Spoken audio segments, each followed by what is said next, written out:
ଦେଖନ୍ତୁ ଡାକ୍ତର ସମସ୍ୟା ଏଟା ଗୋଟେ ଗାଁର ନୁହେଁ କି ଜିଲ୍ଲାର ନୁହେଁ ରାଜ୍ୟର ନୁହେଁ ଏ ଜାତୀୟ ସମସ୍ୟା।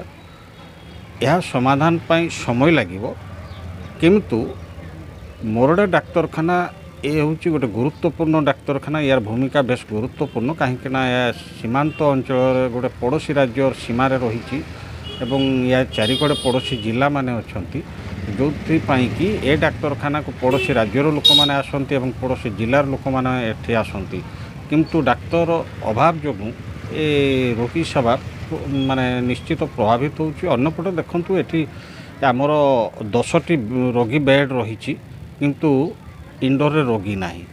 ଏହାର କାରଣ ହେଉଛି ଯେଉଁ ନୂଆ ପିଲାଙ୍କୁ ଏଠି ନିଯୁକ୍ତି ଦିଆହେଉଛି ତାଙ୍କ ସହିତ ଯଦି ଜଣେ ଅଭିଜ୍ଞ ମେଡ଼ିସିନ ସ୍ପେଶାଲିଷ୍ଟ ଏବଂ ଯେହେତୁ ଏ ଗାଁ ଗହଳିରେ ଏବେ ପ୍ରସବ ପାଇଁ ସରକାର ସୁରକ୍ଷିତ ପ୍ରସବକୁ ଅଧିକ ଗୁରୁତ୍ୱ ଦେଉଛନ୍ତି ତେଣୁ ଜଣେ ସ୍ତ୍ରୀ ରୋଗ ବିଶେଷଜ୍ଞ ମଧ୍ୟ ଏଠି ରହିବାର ଆବଶ୍ୟକତା ରହିଛି।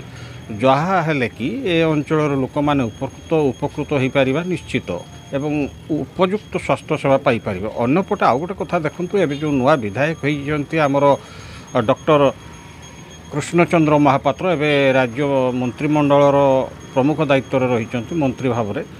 ତେବେ ସେ ଅଞ୍ଚଳର ସମସ୍ୟାକୁ ଯେମିତି ଆନ୍ତରିକତାର ସହ ସମାଧାନ କରି ବିକାଶର ବ୍ୟବସ୍ଥାକୁ ଗୁରୁତ୍ୱ ଦେଉଛନ୍ତି ଯଦି ସେଇ ଧାରା ଜାରି ରୁହେ ଏବଂ ସେ ବ୍ୟକ୍ତିଗତ ସ୍ତରରେ ଉଦ୍ୟମ କରନ୍ତି ତେବେ ଏ ଡାକ୍ତରଖାନା ବିକାଶଶୀଳ ହୋଇପାରିବ ଏବଂ ଏ ଡାକ୍ତରଖାନାର ଅନେକ ସମସ୍ୟା ସମାଧାନ ହୋଇଯାଇପାରିବ ବୋଲି ମୁଁ ବିଶ୍ୱାସ ରଖୁଛି। ତେବେ ଆମେ କିଛି ରୋଗୀଙ୍କ ପ୍ରତିକ୍ରିୟା ନେଉଥିଲୁ। ରୋଗୀଙ୍କ କହିବା କଥା ସେ ଆସିଥିଲେ ହସ୍ପିଟାଲ ଡାକ୍ତରଖାନା ଦେଖିଲା ପରେ ଡାକ୍ତରଙ୍କୁ ମଧ୍ୟ ସେ ନିବେଦନ କରିଥିଲେ ଯେ ତାଙ୍କୁ ଆଡମିସନ୍ ଦିଆଯାଉ କିନ୍ତୁ ତାଙ୍କୁ ଡକ୍ଟର ଆଡମିସନ୍ ନ ଦେଇ ଘରକୁ ଫେରାଇ ଦେଲେ। କ'ଣ କହିବେ ଆପଣ?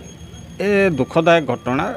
ଜଣେ ଗରିବ ଲୋକ ଗାଁ ଗହଳିର ଏ ଆଦିବାସୀ ବହୁଳ ଅଞ୍ଚଳ ଏଠି ଗରିବ ଶ୍ରେଣୀର ଲୋକଙ୍କର ସଂଖ୍ୟା ଅଧିକ। ଏଭଳିଆ ସମୟରେ ସେମାନେ ସ୍ୱାସ୍ଥ୍ୟ ସେବାର ଭରସା ଏବଂ ବିଶ୍ୱାସ ନେଇ ଆସୁଛନ୍ତି ଡାକ୍ତରଖାନାକୁ। ଡାକ୍ତରମାନେ ତାଙ୍କୁ ଆନ୍ତରିକତାର ସହ ବ୍ୟବହାର ପ୍ରଦର୍ଶନ କରି ତାଙ୍କର ଇଣ୍ଡୋରରେ ଆଡ଼ମିସନ୍ କରି ତାଙ୍କର ସେବା ଯୋଗାଇବାର ଆବଶ୍ୟକତା ରହିଛି। ଏଭଳିଆ ସ୍ଥିତିରେ ତାଙ୍କୁ ଉପେକ୍ଷା କରିବା କି ହତାଶ କରିବା ଉଚିତ ନୁହେଁ।